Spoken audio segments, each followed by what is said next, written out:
This is part 1. I'm going to try and capture my entire garden over the year of 2020. This isn't meant to be a tutorial. Every year I learn a little bit more, and when my husband made this garden for me several years ago, my goal was to learn by doing.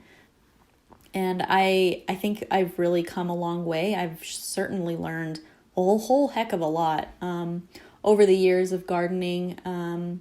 But I'm still learning. I'm still making a lot of mistakes. You're going to see me make a lot of mistakes, and you're also going to see me be lazy and maybe not do everything right in the garden. The second reason I'm making this series of video is just for my own personal record.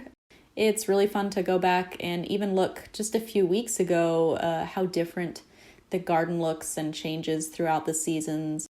The last reason is I post a lot of pictures on maybe my Instagram or social media, and friends and family always comment on how great it looks, and it does look great. I'm very fortunate to have a beautiful garden and live in a very pretty part of town.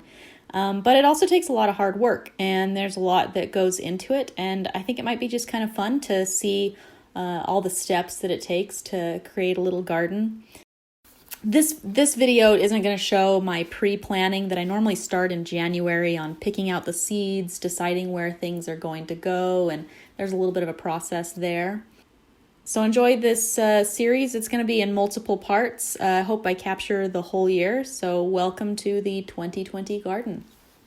The first step is setting up the indoor grow station. This saves a ton of money every year growing my own seeds and not buying plants. It's a really simple setup, not very expensive. The key thing is to use these lights here. You don't need grow lights, but if you get this type of light, it has a fuller spectrum and does the job really great. I use this seed starting mix for my seeds. You could probably buy something cheaper or make it yourself, but this is really easy. A seed starting mix doesn't have soil in it. It's really light and fluffy and drains well for your seeds, so it helps seeds start out right. One thing is it's super dry when you get it, and mixing it with water is one of the hardest parts and one of the most annoying parts. Once you've mixed it right, it should hold together but not drip when you squeeze it.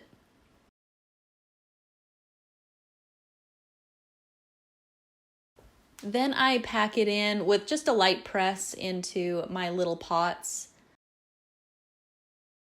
I'm going to put the onions in these guys here. I use slightly bigger ones for the tomatoes and peppers. I don't like replanting later when they get bigger. To me, this just saves me a step to start with the lot larger size.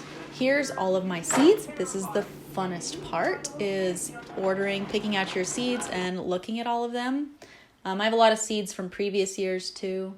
So I need to use flats that are solid and will hold water, so this one won't do. You need pots that have holes in the bottom. I do watering from the bottom. It creates less mold and moss stuff that grows on the tops of the plants, and just creates less mess if you water from the bottom. So that's why I use solid flats and then pots with holes in them.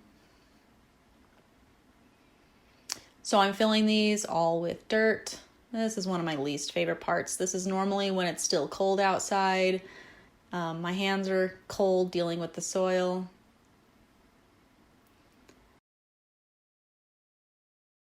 I try to reuse plastic as much as possible. So these are some of my I bought these a long time ago, markers. I'm gonna make some new ones from recycled plastic.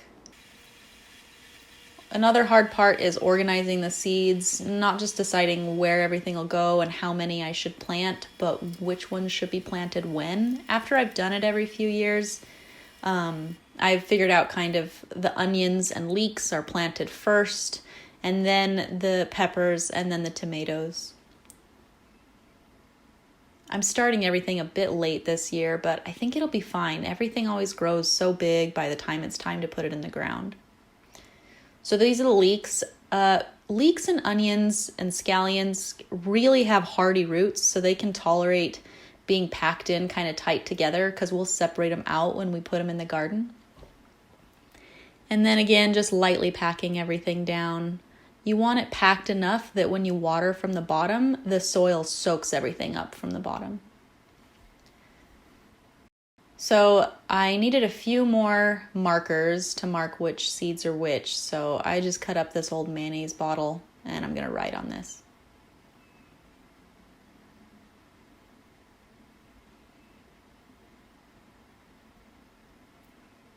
Here's some cherry tomatoes. I try to get heirloom varieties, but these are my favorite cherry tomatoes, so I think they're a hybrid variety, but I buy them every year. Super sweet 100. This is an heirloom version of a paste tomato. I think it's called the Jersey Devil.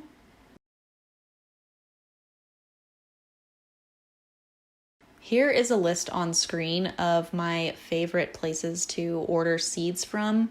This one is a local place in northern Utah that I tried this year. So far, so good. And Territorial Seed Company, Pine Tree Garden Seeds, and Baker Creek Heirloom Seeds, which you also know as the Rare Seeds magazine that everyone loves to look at. They all have different advantages. I've found some don't have a lot of varieties of corn and other ones do, for example. So I kind of order from all of these depending on what I'm looking for.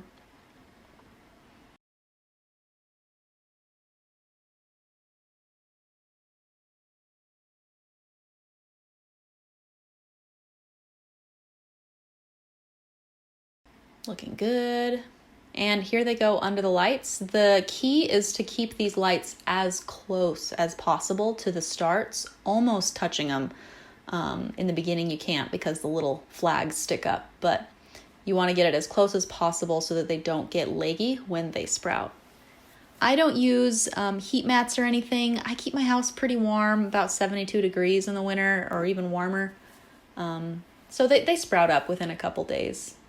This is almost a week later and most everything's starting to sprout. These paste tomatoes sprouted really quickly.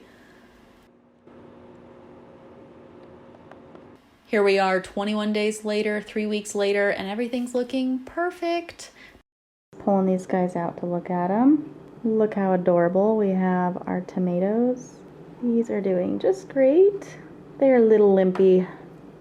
It's a little dry. We're watering them today. All the peppers, look how great they look. I'm gonna get rid of that. I didn't show this on camera, but I thinned the peppers and tomatoes down to one plant.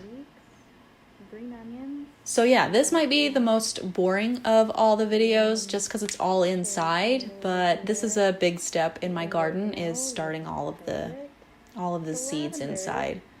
I've never done lavender before. Doesn't look like I'm doing it now either. The next video is going to show how we start the garden outside, and I've already posted that, so move on. We're going to push our garden to produce a bit more this year. Right now, every couple days, I fill 2 of these green cans for the starts.